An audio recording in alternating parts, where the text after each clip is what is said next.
Okay. Yeah. Okay. So you can see my screen, right, Laura? Yes. Yeah. Okay. Thank you. Yeah. So hello everyone, and thanks for joining. I'm Vivek from Oracle Global Leaders Program team and part of Jamil's team. So before I get into the features, some important links.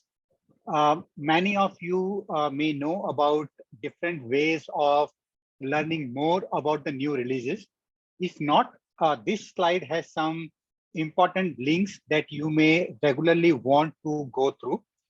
We have Oracle documentation, which gets into the details about each of the so far released features, including the steps to implement these. And I would highly encourage you all to periodically go through Oracle documentation. Then we have this autonomous database insider blocks with all the information, tips and tricks related to database management in autonomous world. And then we do have a YouTube channel where our experts speak about autonomous, including the new features as well. So this slide shows all the features that we released in the year 2022. These are the features that our customers like you all request for. So we do categorize these on the basis of priority.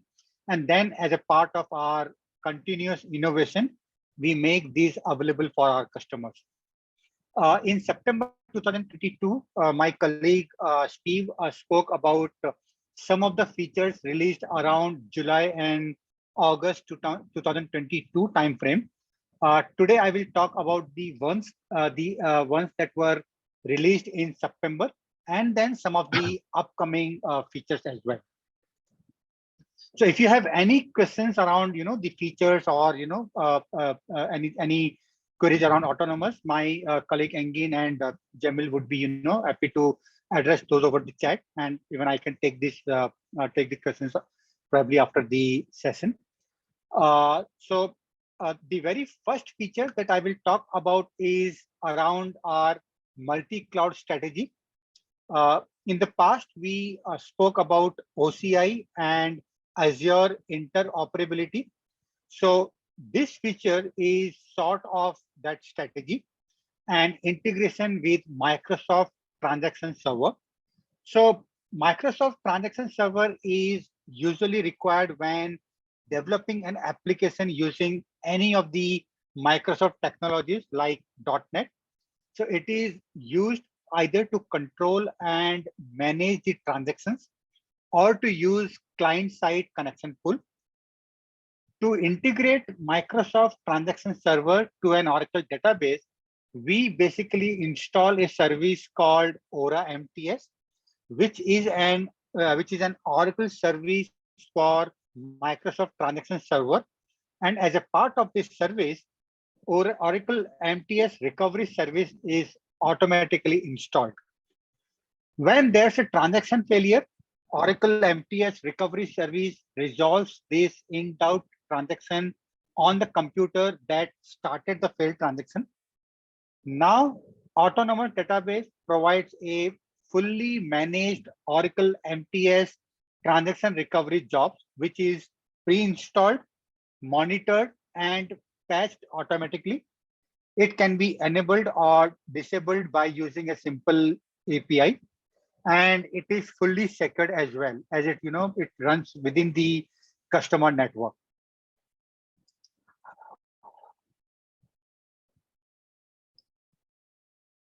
I think in March or April timeframe, we announced availability of Oracle managed heterogeneous connectivity, which is connecting to non-Oracle database from your autonomous database.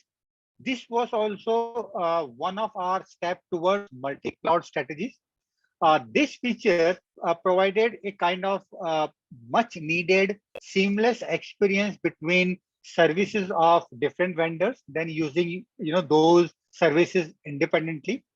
So you could use the data stored in Amazon Redshift or MySQL, Postgres, or even Snowflake for for any kind of analytics from an autonomous database. And it also provided customers with a quick and easy way of migrating to autonomous database. You could access these non-Oracle database using simple APIs to create a database link, as if you are creating a database link between two Oracle databases. And as I said, at that point, you could access data stored in Snowflake, Postgres, MySQL, or Amazon Redshift. We now have extended this list to additional databases, again as a part of our multi-cloud strategy and OCI Azure interoperability. You can now access SQL Server, Azure SQL, Synapse Analytics, Apache Hive, and as well as the MongoDB. And I think this is tremendously helpful for customers that have got very wide ranging data sets across multiple platforms and are looking for fairly simple, fully managed service that can bring all those data sets together. So we have this concept of OCI notification, that is the notification that is emitted when an event occurs. Autonomous databases are integrated with many of these events. So for example, an event is emitted on autonomous database when a backup or restore operation begins or ends. You subscribe to these events using OCI events. We have many events like notifications for database down or database, when the database is brought up, the wallet expiration warning, the admin password warning, right? And other than these critical events, we have some events that are for information purposes, like maintenance begin or maintenance end, and so on. Many of our Apex autonomous database customers requested notifications about upcoming major Apex upgrades. So there were concerns like no notification for a completed Apex upgrade. So we now have two additional new OCI events for autonomous database that pertain to planned Apex maintenance activities. These events fall under information category and are emitted only if you are using Apex with autonomous database. So you can now subscribe to Apex upgrade begin and Apex upgrade and events, which is triggered when an Oracle Apex instance begins the upgrade or the upgrade process ends. So basically, this allows you to build some additional levels of automation around these events. Okay, so a lot of people keep asking, can I get deeper into what's going on? Now, ADB is fully managed. We take care of pretty much everything for you. But of course, people still want to see some of the metrics. So for example, I had a customer in APAC replicating data from ATP to ADW for reporting purpose. During peak hours, they reported that OGG was not able to replicate the data in real time. And there's a lag of around 30 to 40 minutes. Based on the analysis, since the redo generation rate has gone up, they were suggested to scale up the target OCPUs. Now, this customer had few DBAs, and they themselves wanted to go through the metrics, to validate whether they really need, whether they really need to scale up the OCPUs. So You will now see there's a couple of links that we have sort of sneaked onto the console down into the bottom right hand corner that says you can view all your database metrics, even your audit logs and other logs, and you can get down into setting up alerts, setting notifications based on multiple metrics like storage utilization, hard parses per second, the redo generation rate, the current logons, and many more. So for example,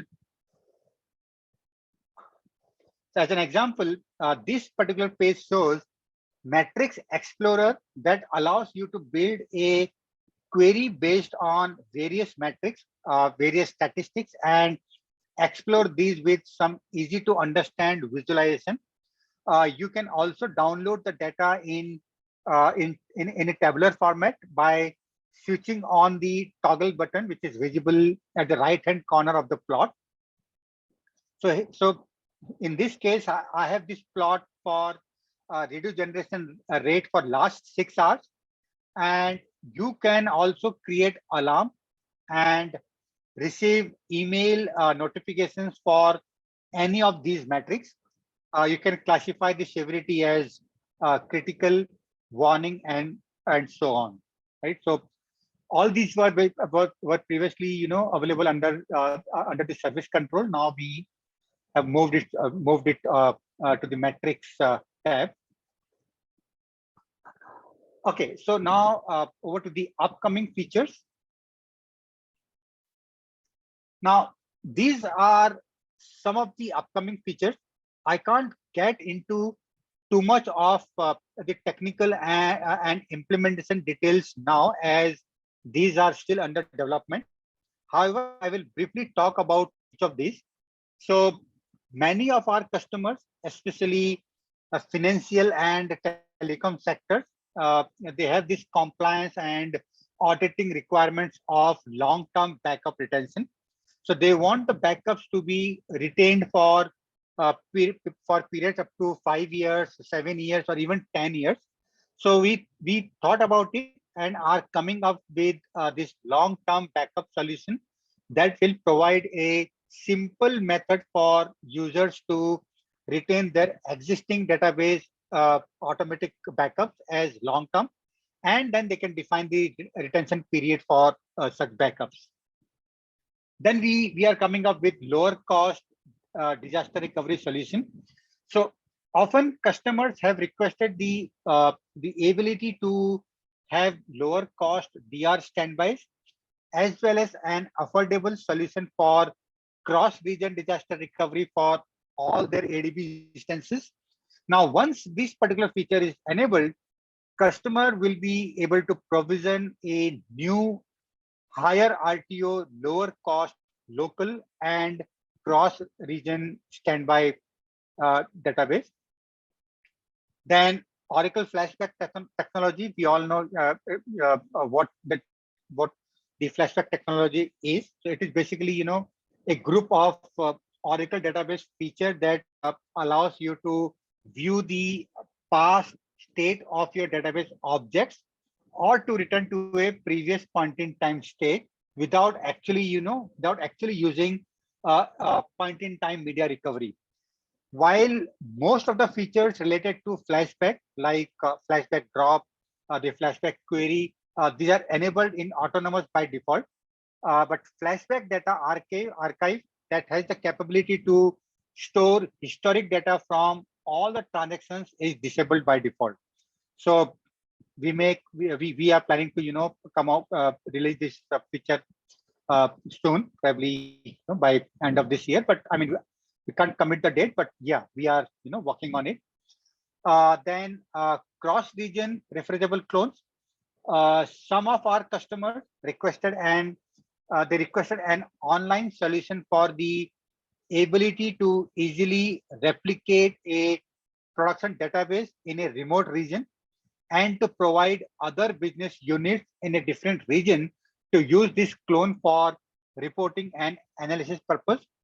So cross-region refreshable clone will allow them to provision a clone with a simple and minimal setup, allowing them to periodically refresh this clone from its source.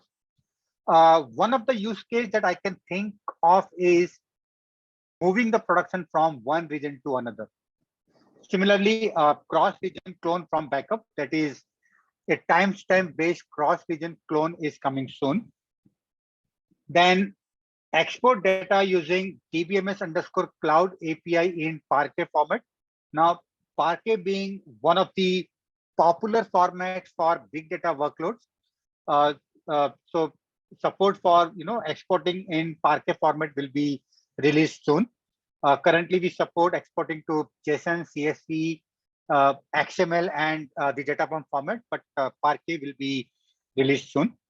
Then the ability to enable and disable database tools.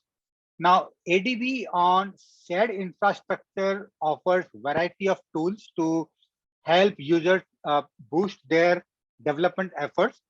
While these tools are quite useful for many customers, we also have a customer base who do not rely on these capabilities and would like the ability to turn off. They want to turn off these capabilities since they don't need it. So therefore, we are planning to offer simple switches on OCI console to turn on and off some of these tools at the database level. Then the private IP. So currently we do not allow specifying a custom private IP during provisioning an autonomous database in private endpoint. The IP address is automatically assigned from the CIDR range of the VCN's private subnet. Some of our customers requested control over private IP assignment, as they have some strict security regulations that that make it hard for them switching to another IP. So this particular feature will allow them to have that control, ensuring their firewall rules and the configurations remains unchanged when they move from on-prem to cloud. Then the snapshot standby. We already know about this feature that had been available for long. Now this is now planned for autonomous database as well. So a database in snapshot standby mode is it's a really updatable database. It continues to receive the changes from primary, but does not apply the redo data. The changes performed on snapshot standby will be discarded when it is converted back into an autonomous data guard. Now, this gives customer more option of testing an application on a production like environment without compromising on RPO. So we are coming up with this feature as well. Yeah. So that's it from my side, Laura. If there are any questions, I would be happy to